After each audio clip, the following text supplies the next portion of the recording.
আসসালামু আলাইকুম রহমতুল্লাহি ওয়া বারাকাতুহু। আলহামদুলিল্লাহি ওয়াহদাহু ওয়াসসালাতু ওয়াসসালামু আলা মান লা নাবিয়্যা বা'দাহু আম্মা বা'দ। সুপ্রিয় দর্শক শ্রোতা ভাই বোন, ঢাকার মাতুয়াইলে শিশু ও মাতৃস্বাস্থ্য ইনস্টিটিউটে প্রথমবারের মতো চালু হলো হিউম্যান মিল্ক ব্যাংক বা মাতৃদুগ্ধ সংগ্রহশালা।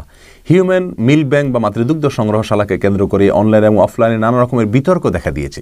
একদিক থেকে বলা হচ্ছে এটি হারাম একটি উদ্যোগ, অপর দিক থেকে বলা হচ্ছে অত্যন্ত সময়োপযোগী এবং প্রয়োজনীয় একটি উদ্যোগ, যার ফলে এটাকে সাধুবাদ জানানো উচিত। পুরো বিষয়কে সামনে রেখে আমরা সংক্ষেপে কয়েকটি কথা আর্জ করতে চাই। ওমা তৌফিক ইল্লা বিল্লাহ। সর্বপ্রথম যে কথাটি বলবো তা হলো, এটি অত্যন্ত বাস্তবসম্মত বিষয় যে আল্লাহ সুবহানাহু ওয়া তাআলা অনেক মায়ের বুকে এত পর্যাপ্ত পরিমাণে দুধ দান করে থাকেন যে তা থেকে তার সন্তান পান করবার পরেও অতিরিক্ত অনেক দুধ থেকে যায়, যেগুলো পরবর্তীতে ঝরে পড়ে নষ্ট হয়ে যায়। আবার এর বিপরীতে অনেক মায়ের বুকে পর্যাপ্ত পরিমাণে দুধ না হওয়ার ফলে তার সন্তান মাতৃদুগ্ধ, মায়ের বুকের দুধের যে বিশাল বড় নেয়ামত আল্লাহ তাআলার পক্ষ থেকে রয়েছে তা থেকে বঞ্চিত থাকে এবং গুঁড়ো দুধ ইত্যাদির আশ্রয় তাকে নিতে হয়।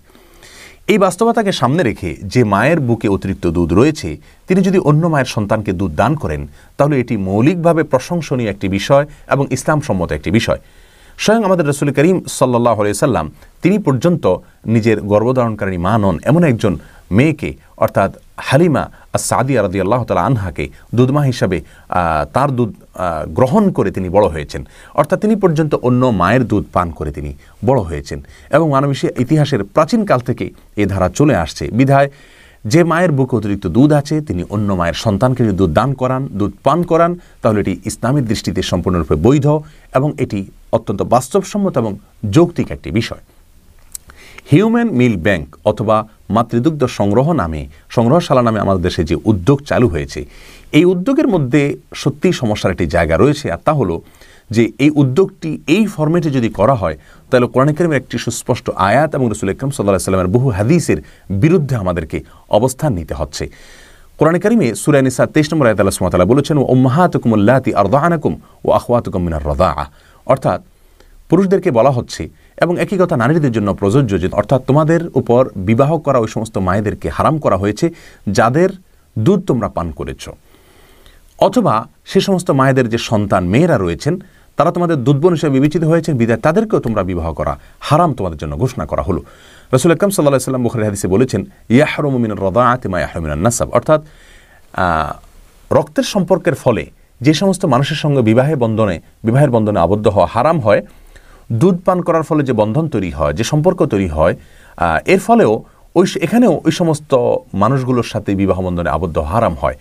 আপন মায়ের সাথে যেমন বিবাহ করা হারাম, দুধ মায়ের সাথে বিবাহ করা হারাম। আপন বোনকে যেমন বিবাহ করা হারাম, দুধ বোনকে বিবাহ করা হারাম। একইভাবে উভয়টি প্রযোজ্য হয়। বিধায় যদি হিউম্যান মিল্ক ব্যাংক বা মাতৃদুগ্ধ সংগ্রহশালায় কোনো মা তার দুধ এনে জমা রাখেন, সেখান থেকে অন্য মা যদি তার সন্তানের দুধ সংগ্রহ করে নিয়ে যান, তাহলে কিন্তু নিজের অজান্তে ওই সন্তানের মা হয়ে গেলেন তিনি যিনি দুধটা দান করেছিলেন, এবং ওই মায়ের যে সন্তান তারা দুধ ভাই দুধ বোন হিসাবে বিবেচিত হয়ে গেলেন ওই ব্যক্তির যিনি দুধটি পান করলেন, ওই শিশুটি যিনি দুধটি পান করলেন।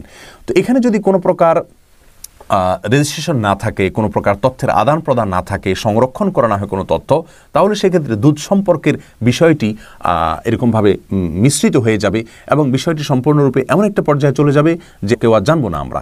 ফলে আমাদের অজান্তে দেখা যাবে এমন কোনো জায়গায় বিবাহ বন্ধনে আবদ্ধ হলাম যেখানে আসলে বিবাহ বন্ধনে আবদ্ধ হওয়ার জন্য জায়েজ নয়, হারাম। আর এই বিষয়কে সামনে রেখে প্রচলিত ফরম্যাটের হিউম্যান মিল্ক ব্যাংক বা মাতৃদুগ্ধ সংগ্রহশালাকে পৃথিবীর প্রায় সকল মুসলিম দেশগুলোর সকল স্কলারগণ হারাম বলেছেন, এবং এই জন্য এটাকে ওআইসি সহ এবং পৃথিবীর বড় বড় সংস্থাগুলো থেকে ওলামায়ে কেরামদের উদ্যোগে ফতোয়া দেওয়া হয়েছে এটিকে হারাম বলে, যার ফলে পৃথিবীর কোনো মুসলিম দেশেই কিন্তু হিউম্যান মিল্ক ব্যাংক বা মাতৃদুগ্ধ সংগ্রহশালা নামে প্রচলিত এই ফরম্যাটের উদ্যোগ কোথাও চালু নেই। তুরস্কে চালু ছিল, সেটিও শেষ পর্যন্ত বন্ধ হয়ে গেছে। অতএব আমাদের দেশে যারা এই উদ্যোগ চালু করেছেন তাদের উচিত ছিল বিষয়টি নিয়ে প্রথমে ওলামায়ে কেরামের সাথে কথা বলা, আলাপ আলোচনা করা। কারণ এদেশে বিবাহ বন্ধনে আবদ্ধ হয়ে থাকেন মুসলমানরা ইসলামের বিধিনিষেধকে সামনে রেখে, বিধায় মুসলমানদের বিবাহকে হারামের ভিতরে পতিত করতে পারে এমন কোনো উদ্যোগ নেওয়া এটা কোনোভাবেই বুদ্ধিমানের কাজ হতে পারে না। মূলত হিউম্যান মিল্ক ব্যাংক বা মাতৃদুগ্ধ সংগ্রহশালা এটি পশ্চিমা দেশগুলোতে প্রচলিত একটি কালচার বা সংস্কৃতি। হুবহু সেটাকে ধার করে নিয়ে এসে কপি পেস্ট করে আমাদের সমাজে বসিয়ে দেওয়া এটি কখনো বুদ্ধিমানের কাজ হতে পারে না। বরং সেই দেশের কোনো উদ্যোগ যদি থাকে সেটিকে আমাদের দেশে কতটা খাটবে, আমাদের সমাজের জন্য কতটা উপযুক্ত হবে, উপযোগী হবে, সে বিষয়কে আগে বিবেচনা করা উচিত এবং কিভাবে সেটাকে প্রয়োগ করলে আমাদের সমাজের মানুষের জন্য সমস্যা হবে না আর বিষয়টি সকলের জন্য উপকারী হবে, সে বিষয়ে উদ্যোগ নেওয়া উচিত। আমরা হিউম্যান মিল্ক ব্যাংকের বিকল্প হিসাবে পরামর্শ দিব যে হিউম্যান মিল্ক ব্যাংক বা মাতৃদুগ্ধ সংগ্রহ না করে দুধমাতা সংগ্রহের উদ্যোগ নেওয়া যেতে পারে। অর্থাৎ হাসপাতালগুলো থেকেই শুরু থেকেই শিশু জন্মের পরে যে সমস্ত মায়ের বুকে অতিরিক্ত দুধ রয়েছে বিভিন্ন উপায়ে সেটা চিহ্নিত করে নির্ণয় করে তাদের তালিকা করা যেতে পারে, অথবা অনলাইনে অফলাইনে নানা রকমের প্রচারণা চালিয়ে উৎসাহ দিয়ে যে সমস্ত মায়ের বুকে অতিরিক্ত দুধ আছে তাদের তালিকা সংগ্রহ করা যেতে পারে। এরপরে যে সমস্ত মায়েদের সন্তানদের জন্য দুধের প্রয়োজন, বুকের দুধের প্রয়োজন, তাদের উভয়ের মধ্যে মধ্যস্থতার জন্য তৃতীয় পক্ষ কোনো উদ্যোগ নিতে পারে এবং সন্তানকে মায়ের কাছে পৌঁছানো অথবা মাকে নির্দিষ্ট জায়গায় এসে দুধ পান করানোর উদ্যোগ নেওয়া যেতে পারে। এর ফলে যে সমস্যাটি আমরা দেখছি, অর্থাৎ দুধ সম্পর্কের মধ্যে যে একটা মিশ্রণ ঘটে যাচ্ছে, এক ধরনের সন্দেহ তৈরি হচ্ছে, সেটি আর হবে না এবং সমস্যারও সমাধান হবে।